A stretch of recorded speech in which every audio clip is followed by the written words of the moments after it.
Hello and welcome to A Cat in the Garden. It is a victory Monday for us here. Packers won last night. They looked amazing. Malik Willis absolutely popped off in an amazing revenge game. Saffron is clearly thrilled about it as well.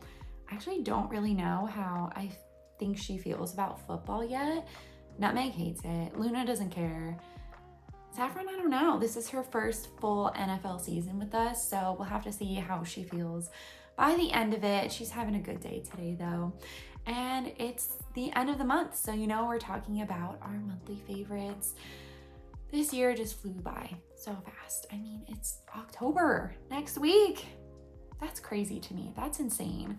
But I've got some really good plants picked out today. Just like last month, I've spent a lot of time in the plant room, just doing various things, up potting plants, putting them on poles. We've had lots of blooms in here. It's just been crazy. After PlantCon also, I was just so motivated to take care of all the new plants that I got.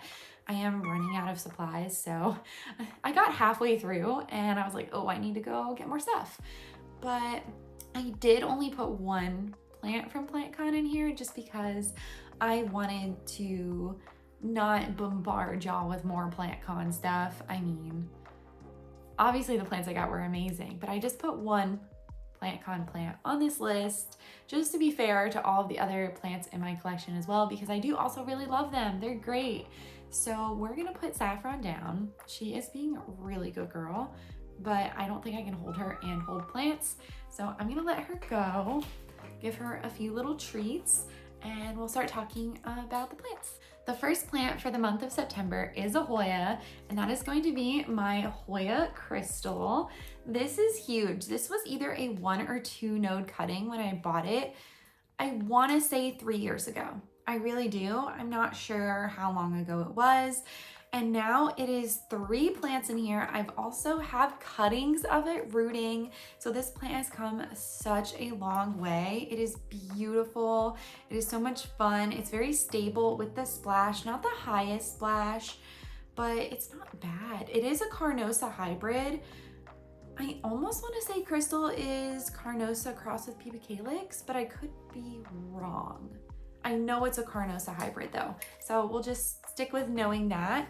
I don't know if you can see with the lighting, but the splash is so cute. The leaves are so thick and waxy. I love a good thick leaf Hoya. I just up potted it into this 4-inch pot. I potted everything together after lots of chopping and propping and all sorts of things. Gave it a new home, gave it fertilizer, put it in this new pot that I bought a week or 2 ago. So it's just doing so well. I just love how much bigger and mature a lot of my plants are getting. I love how full my Hoyas are that used to be little baby cuttings. This plant has been through a lot. When I bought it, I lived in Maryland. It survived the trek to Texas, and it will be going with me on our next destination, which should be in about 1.5 years, which is also crazy to think about. But it's a beautiful plant. It's really like, there's not too much to say about it because it is a very typical looking Hoya, but sometimes I really like that. I feel like there's beauty in the simplicity of plants sometimes. Just beautiful green foliage, little bit of splash, very nice, thick, waxy Hoya leaf.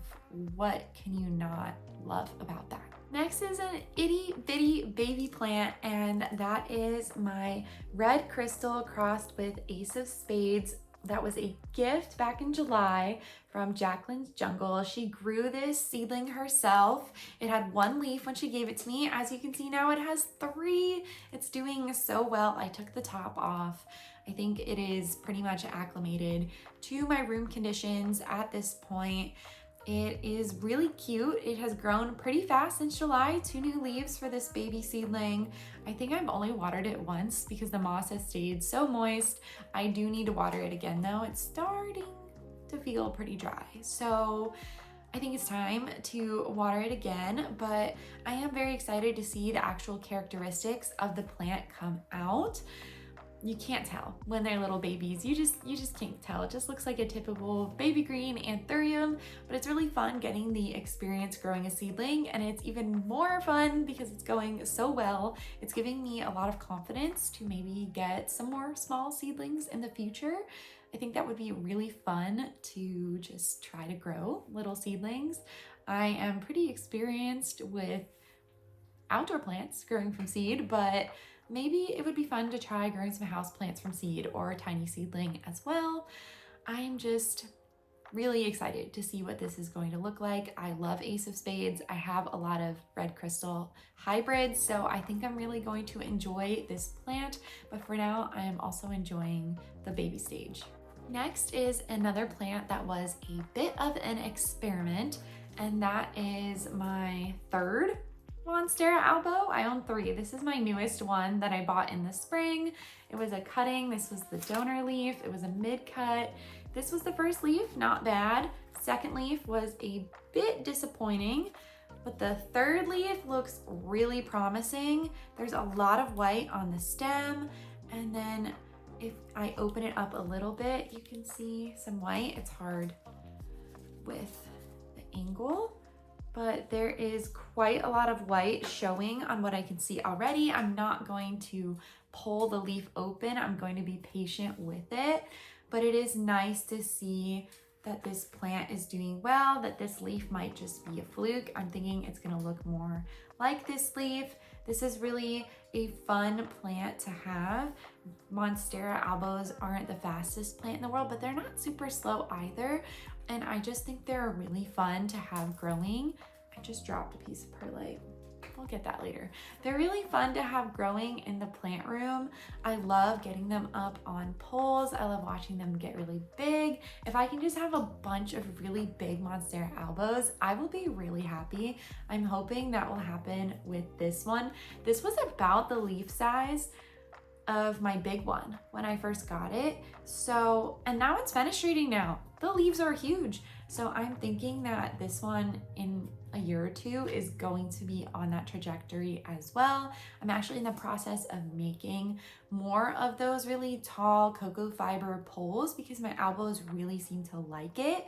I want to do that for this plant as well.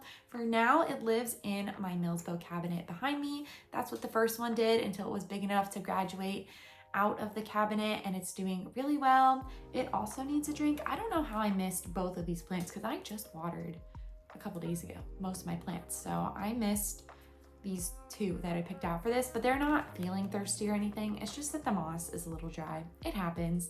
And this one probably, when it gets an up pot, which it should need, I want to say in a month or 2, it's gonna come out of moss. Monstera albos do really well in chunky mix for me. They're one of the few plants I grow in chunky mix. So this one will be probably up potted by the next time that you see it. Fingers crossed that it just keeps growing at a really steady rate, but I'm very excited about this leaf. And if it unfurls by next month, I'll definitely put it on this list again. All right, here is my PlantCon plant. Can you guess what it is? Did you see it back there? It's a Scindapsis, of course. This is the Pea Sun mutation from Steve's Leaves. Absolutely in love with this plant, especially this side. I think this is the better variegation side of it. This side's okay, a little bit lower on the variegation, but hopefully we can coax some more variegation out of it. But I did get it on this pole that I also got at PlantCon. This was from Houseplants. This is the 3rd type of pole that I have as far as these plastic moss poles go. So I'm just seeing which one I like the best. So far, I really like the other 2 that I have. I have the Grow Thickly moss pole, and I have the Climb Support pole from Propagation Diaries. So maybe if I get enough plants growing on these, I can do a side-by-side comparison, see if there's any differences between them.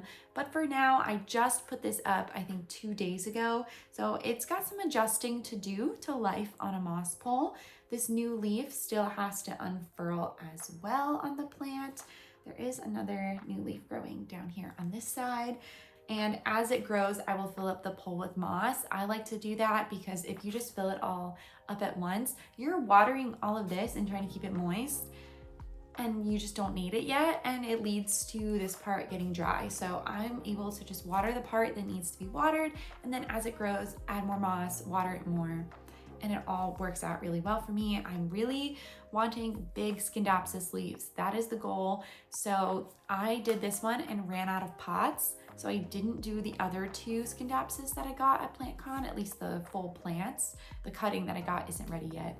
So hopefully I get more pots soon. I'm planning a trip down to Austin, Round Rock, to get more pots. I just need to make it down there because I can't make it down that way every week. But once I get more pots, I will get the rest of them up potted. Hopefully they'll do as well as this one is doing. It seems to be adjusting really well. No signs of yellowing or any sort of shock. There was that leaf when I showed it off in my Scindapsis collection that was yellowing. That one went when I repotted it, but other than that, it's been doing really well, and I think it's gonna be really happy on this pole. Finally, I have the plant that I am most excited to show y'all. And that is my Hoya fu-wa-ensis. If you can't tell, this plant is blooming. So I've got two peduncles up here and one down here. They started opening yesterday, I noticed it, and they're fully open today, but they actually, on this plant, they close during the day and open back up in the evening. So I wanted to film this in the afternoon because I think they are starting to open back up again. This one I have to grab them both. I'm trying to be very careful because they are growing into each other. Oh gosh, that is focused and just beautiful. I love the blooms on this plant. They're so fuzzy, so cute. Let's see if we can get this one too. Yeah, these are more open. They are the sweetest little things. They smell so good too. I did a whole video about this plant the first time it bloomed earlier this year, but it is blooming again and it looks stunning. So happy with it. I am a little sad that since it bloomed, it actually has not grown a single leaf. It just decided to bloom 3 more times. That's all it's done since it bloomed. I want to say that was back in April, maybe March. It was a while ago, but I don't know if I should repot it. Maybe it's saying it needs a repot. If I should, I did give it more fertilizer. I gave it a Miracle-Gro stick recently, so maybe that'll help. I've been keeping up with the watering. I just don't know what it needs. I'm trying to figure it out because there are a few things Hoyas may need if they stop growing, but also I am gonna let it finish out. Oh, they separated, there we go. I'm gonna let it finish out the cycle of blooming before I would repot it. I don't wanna put it into shock and mess this up, especially when I do have this peduncle that is a bit behind the other two.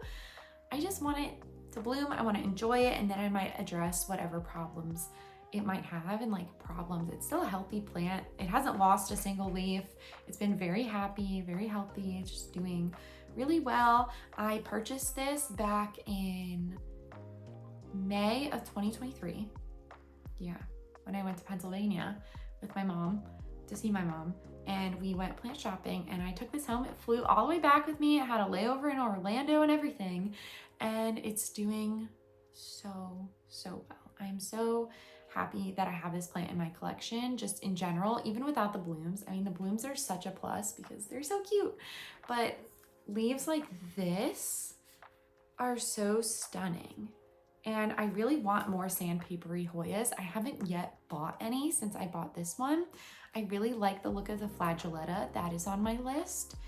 I like the caudata, but it doesn't like me. So other than that, I am looking for more varieties of sandpapery Hoya. It's not fuzzy, it's not soft, it's not waxy, it's just really thick and it feels rough. And I like it. I love the splash too. I think the splash on this is very unique. And I don't see this on any of my other Hoyas in my collection. So if I can sort of replicate that by getting Hoyas similar to this one, I think that would be cool. This is also one of the larger Hoyas in my collection, so it's no surprise that it is blooming as much as it is, given that it is so big. But I This is the goal for every Hoya that I have, truly. If I have every Hoya look like this, I've made it as someone that grows Hoyas. I really am so proud of this plant, and I'm really happy that I get the opportunity to show it off because of the blooms. But oh my gosh, I had to save this one for last because it's just so cool. I hope you guys agree too. The scent is very sweet on these. I forget what I said it was last time because I can't really smell them right now. They smell more fragrant at night. So I don't quite remember. I might have to look back and see, or I can link that other video so you can watch that and see what I said about it. But they're just so fun. And I love that I have a blooming Hoya just in time for the season to end. So that is it for our 5 favorite houseplants for the month of September. I think I picked out some good ones for this month. Let me know if you agree. If you like this video, make sure to give Saffron and I here a thumbs up down below and subscribe so you don't miss anything from us here on the channel. Thank you so much for watching, and we'll catch you in the next one.